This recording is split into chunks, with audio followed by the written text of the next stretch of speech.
في ملخص الانمي بتاعنا وقفنا الحلقه اللي فاتت لما لطيف ولارا وكيمو راحوا مدينه حريات البحر بالسلاتو عنابي وقدروا ينقذوهم ويحركوا السفينه اللي كانت بتسد مدخل كهف المرجان بالسلاتو عنابي. وبعدها يابا الولا كيمو ولطيف ولارا بيقابلوا رئيسه الحريات تالي اللي بتصمم يابا انها تديهم هدايا، ولكن الولا كيمو بيرفض كل حاجه وبيقول لها انا كل اللي عاوزه منك انك تعلمي لطيف ولارا استخدام سحر الميه بالسلاتو عنابي. فقبل ما نبدا بقى صديقي عاوزين نشوف قله نور هتقدر توصل الفيديو دوت 2000 لايك ولا مش هتقدر. انا بنزل لكم حلقات كل يوم اهوت ومروق عليكم، فاعمل لايك عشان تشجعني ويلا بينا نخش على ملخص الانمي بتاعنا.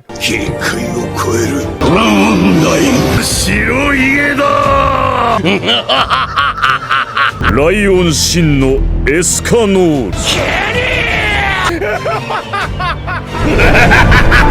وبنشوف ان الرئيسه مصممه تدي لولا كيمو هديه ولكنه بيرفض كل حاجه بتقول له عليها، وساعتها مساعده بتوشوش الرئيسه في ودانها والرئيسه بتقول له طب بص يا ولا كيمو انا هوديك مكان بنحط فيه الحاجات الزياده عندنا واللي مش محتاجينها وانت اختار بقى من هناك اللي انت عاوزه يا ولي. وبيروح يابا وبيطلع الحاجات اللي بيرموها عباره عن لؤلؤ يا عزيزي، ولطيف ولارا بيسالوه هي ايه الحاجات المدوره المضيئه ديت يا بابا كيمو، فبيقول لهم هقول لكم بعدين يا ولا لموا بسرعه لحسن يرجعوا في كلامهم بالسلاتو على النبي، ده لؤلؤ يا ولا انت وهي لم بسرعه شكلنا هنبقى اغنياء ونعيش حياه الرفاهيه. والرئيسه بتقطع كلامهم وبتقول له انا عارفه ان الهدايا مش عاجباكم، بصراحه ربنا انا مش عارفه اجيبها لكم ازاي، المكان ده اللي الحريات بترمي فيه الزباله بتاعتها. فكيمو بيقول لها نعم يا اختي اللؤلؤ ده كله يبقى الزباله بتاعتكم، فبتقول له يعني بصراحه فبيقول لها ده انت لقطه لو في زباله تاني وريني انا اصلا بحب الزباله جدا، اقول لك على حاجه بيني وبينك انا اساسا مولود في صندوق زباله ويا ريت لو في زباله فيها دهب المره الجايه هيبقى ما عنديش اي مشكله بصراحه. ولطيف ولارا بيقول الاحجار ديت شكلها جميل جدا يا بابا كيمو، وكيمو بيقول انا هاخدها كلها طبعا بس ما تجيش بعد كده تقولي رجع لنا اللؤلؤ تاني. وبيروح القصر تاني يابا والحريات بيعملوا اكل وبيعزفوا موسيقى وبيروقوا عليهم على الاخر، وكيمو بيقول والله الحريات دولت اجدع ناس علشان ساعدتهم عملوا لي ده كله، ده انا لو كنت ساعدت واحد بشري كان اخره معايا يشربني كوبايه شاي بنص السعر. ولطيف ولارا بيبقى الاكل عاجبهم جدا، وبعد لما بيخلصوا بيتمشوا في القصر وبيقعدوا يتفرجوا على الاسماك الغريبه. وفي اليوم اللي بعده بيطلعوا للشط يابا وغالديو بيقول له استعد يا ولا عشان تاخد الدرس الاول في سحر المياه بالسلاتو على النبي، وبيقول له في نوعين من السحر يا ولي، سحر التلاعب وسحر التوليد بالسلاتو على النبي، وسحر التلاعب بيبقى شائع اكتر في عنصر الرياح والارض يا ولي وده لانهم متوفرين جنبك وحواليك في كل مكان، وسحر التوليد بيعتمد انك بتنشئ عنصر جديد بهالة جسمك زي النار او الميه، ولكن دلوقتي يا ولي هدربكم على سحر التلاعب لانه اسهل بكتير. والولا كيمو يابا بيحاول يحرك الميه اللي على الشط بالسلاتو على النبي وبالفعل يابا بيقدر يعمل كده وبيخرب الدنيا. وبيجي دور واد لطيف والبت لارا وغالديو بيقول لهم لازم الاول تتعلموا ازاي تتحكموا في الطاقه السحريه بتاعتكم يا ولي لانكم ما استخدمتوش اي نوع من انواع السحر قبل كده بالسلاتو على النبي، وبيوريهم يابا شكل الطاقه السحريه وبيقول لهم بصوا بقى ابحثوا في الطاقه السحريه ديت جواكم بالسلاتو على النبي. وساعتها كيمو بيحاول يساعدهم برضه ولطيف ولارا بيبحثوا وبالفعل بينجحوا انهم يلاقوا الطاقه السحريه. وغالديو بيقول الخطوه اللي بعد كده بقى يا ولي انك تدمج الهاله بتاعتك بالعنصر زي عنصر الميه مثلا، ولطيف ولارا يابا بيجربوا وبينجحوا برضه، والرئيسه بتبقى مندهشه انهم اتعلموا السحر من المره الاولى. وغالديو بيقول حتى اكتر حريات البحر موهبه وقوه بيحتاجوا على الاقل نص يوم عشان يتعلموا الخطوه ديت بالسلاتو على النبي. وكيمو بيقول في سره عيالي جامدين جموده، وغالدي بيقول لهم انتوا كده اتعلمتوا التلاعب لازم تتعلموا الهجوم بقى يا ولي، وبيقول لكيمو يضرب الجبل بكره ميه، وكيمو يابا مش بيضرب الجبل كيمو بيفشخ الجبل حرفيا. وبيجي الدور على لطيف ولارا الكيوت السكره وحرفيا بيعملوا مع الجبل هم كمان الهونجا بونجا. وغالدي والرئيسه بيقولوا انتوا كده يا ولي اتعلمتوا كل حاجه سلام عليكم بقى احنا هنرجع قريتنا، ولكن الواد كيمو ولطيف ولارا يابا بيقعدوا يتدربوا طول اليوم بالسلاتو على النبي لحد اما مره واحده يابا لطيف ولارا بيخافوا جدا لانهم بيحسوا بحاجه غريبه جايه من البحر بالسلاتو على النبي، وبالفعل يابا بيحصل انفجار جامد جموده في البحر كله. وبينتقل المشهد يابا لحاكم عنصر الرياح بالسلاتو على النبي، وبتكون المساعده بتاعت حاكم الميه بتتكلم معاه وبتقول له عاوز اقول لك على حاجه بس ما تزعلش، فبيقول استر يا رب قولي. فبتقول له مش الحريات كانوا بيدوروا على كيمو عشان يساعدهم في نقل السفينه؟ فبيقول لها في ايه بقى؟ فبتقول له انا اللي رتبت ده كله بصراحه، انا رحت لرئيسه الحريات في الحلم وقلت لها تدور على شاب اسمه كيمو، فبيقول لها انت ازاي تتصرفي كده يا وليه ده انت ليلتك سودا، الواد كيمو من ساعه ما جه العالم دوت واحنا عمالين نطلب منه مساعده مع ان ان احنا الحكام ولكننا بنخرب الدنيا وهو اللي بيصلح ورانا. ما تعمليش كده تاني يا ولي، انا بس لما اشوف ملك الميه الصايع دوت ليا معاه كلام تاني. وبيجي الخادم بتاع حاكم الرياح يابا وبيقول له صلي على النبي يا كبير، فبيقول له عليه الصلاه والسلام بس يا عم مش كده، احنا طلعنا عين واد كيمو من ساعه ما جه العالم ده، والله انا بقيت مكسوف منه، والله مش عارف اوريه وشي، مش كفايه اني نقلته للعالم دوت بالغلط ومش عارف ارجعه العالم بتاعه تاني. وساعتها الخادم بيقطع كلامه وبيقول له على فكره يا كبير شكل كده كيمو والطفلين هيتفشخوا دلوقتي، وبيطلع ان دوت تنين ميه يابا، ولطيف ولارا بيبقوا خايفين جدا، وكيمو بيستخدم مهاره التقييم يابا وبيكتشف ان التنين دوت بيعرف يستخدم السحر، ودوت مش تنين عادي، ده تنين اسطوري وحرفيا يبقى اقوى من كل الوحوش الاسطوريه اللي مع واد كيمو مجتمعه. ولكن كيمو بيستغرب يابا ان التنين مش بيهجم عليه بصلته على النبي، والتنين بيتكلم معاه وبيقول له انت يا ولي واحد من اتباع حاكم الرياح بصلته على النبي، ولكن اطفال حاكم الماء بيعملوا معاك ايه يا ولي؟ وكيمو بيقول له انا لا يمكن افرط في لطيف ولارا ابدا يا ولي، حتى لو انت تنين قوي وممكن تفشخني بس انا مش هفرط فيهم ابدا يا ولي، واشهد ان لا اله الا الله واشهد ان محمدا رسول الله. فبيقول له ما تخافش يا ولا، انا مش جاي هاجمك، انا جاي اشكرك لان حكم الميه كان طلب مني ان رب الطفلين وهم رضع صغيرين بس انا معرفتش. وكيمو بيقول له طب ما ربيتهمش ليه يا ولي؟ فبيقول له انا هشهدك يا عم كيمو، تخيل معايا ان في تنين معاه طفلين صغيرين رضع بيتجول في ارض البشر. وكيمو بيقول له عندك حق يا ولد، الناس هتخاف وهتبقى مدعكه. والتنين بيقول له بعدين يا عم كيمو كنت هرضعهم ازاي يعني؟ وبيقول له انا جاي لك بقى يا ولا عشان نعمل عقد مع بعض بالصلاه على النبي، بس خلي بالك مش هقبل انها تكون علاقه سيد وخادم يا ولي، تقدر تقول دي هتبقى علاقه صداقه قويه شويه، ولما تنده اسمي انا هقدر اجيلك في اي مكان بالصلاه على النبي. وكيمو بيسميه كايزر، وساعتها العقد اللي ما بينهم بيتم يابا. وكايزر بيقول له الاطفال كبروا بما فيه الكفايه ودلوقتي لازم يرجعوا يعيشوا معايا زي ما حاكم الميه كان موصيني. وساعتها كيمو بيتصدم لانه مش هيقدر يستخدم القوه معاه لان التنين اقوى منه بكتير جدا، ولو دخل معاه في قتال هيخسر. ولطيف ولارا بيمسكوا في كيمو وبيقولوا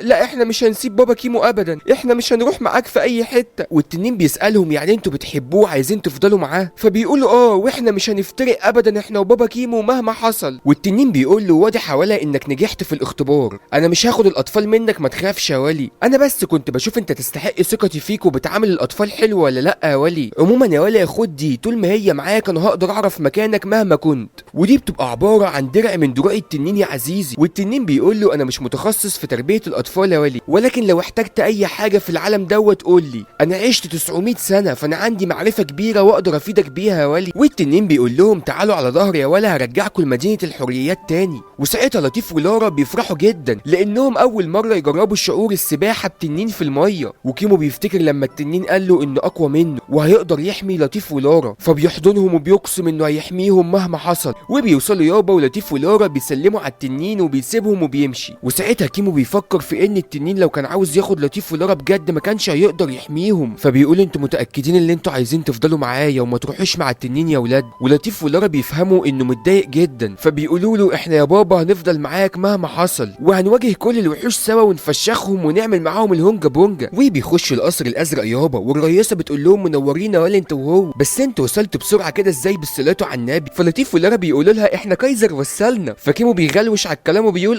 ده في سمكه ربنا يبارك لها في زعنفها وصلتنا. وكيمو بيقول لها احنا كده اتعلمنا كل اللي انتوا قلتوه الصبح في سحر الميه بالصلاه على النبي، في حاجه تاني نتعلمها يا رئيسه ولا خلاص كده؟ فالرئيسه بتقول له لا خلاص يا ولا يا كيمو انتوا كده اتعلمتوا كل حاجه. فبيقول لها استعنا على الشقى بالله، يبقى انا كده لازم ارجع تاني. فالرئيسه بتقول له ما تقعد طب تتغدى معانا يا عم كيمو، ده انت لسه واصل يا اخويا دلوقتي. فبيقول لها يا دوب عشان الحق اروح، اصل كايزر مش هيوصل قصدي مش هلاقي سمكه طيبه تاني ترجعني. وبيقوموا يابا عشان يروحوا، ولكنهم بيلاقوا في طريقهم الكابوريا الوحشيه، بس لطيف ولارا بيعملوا من فخادها مهلبيه وبيكملوا طريقهم يابا، ولكنهم بيلاقوا مغاره محدش يعرف عنها حاجه. وكيمو بيقول ازاي في مغاره هنا؟ في خريطه نقابه المغامرين المغاره ديت مش موجوده خالص. وبيخش يابا للمغاره، وكيمو بيشغل مهاره التقييم وبيعرف ان المغاره فيها 30 طابق بالصلاه على النبي، والمغاره التصنيف بتاعها يبقى متوسط يابا. وبيقول للطيف ولارا ايه رايكم يا ولاد نبدا في المغاره ولا نرجع تاني؟ ولكن لطيف ولارا يابا طبعا بيوافقوا انهم يخشوا المغاره، وبيقول لهم طب تعالى يا ولا انت وهي ااكلكوا الاول علشان ما حدش فيكم يقول لي انا جعان يا بابا وسط القتال بالصلاه على النبي. وبيقول لهم اللي عاوز يعمل بيبي كمان يا ولاد يعمل عشان ما تجيليش في وسط القتال وتقول لي يا بابا انا مزنوق وعاوز اعمل زي الناس. وبالفعل يابا بيخشوا الطبق الاول في المغاره بالصلاه على النبي. فيا ترى يا عزيزي المشاهد حته سكاره ايه اللي هيقابلوه في المغاره ديت بالصلاه على النبي؟ النبي، ده يابا اللي هنعرفه الحلقه الجايه. فانزل بسرعه اشترك في القناه ولي، فانزل بسرعه بقى ولا وصل الفيديو دوت 2000 لايك بالصلاه على النبي. ولو انت لسه ما اشتركتش في القناه مستني ايه؟ اشترك في القناه ولي وانضم لعيله نور. وكان معاكم نور من قناه ملخصات نور، وبس كده، سلام.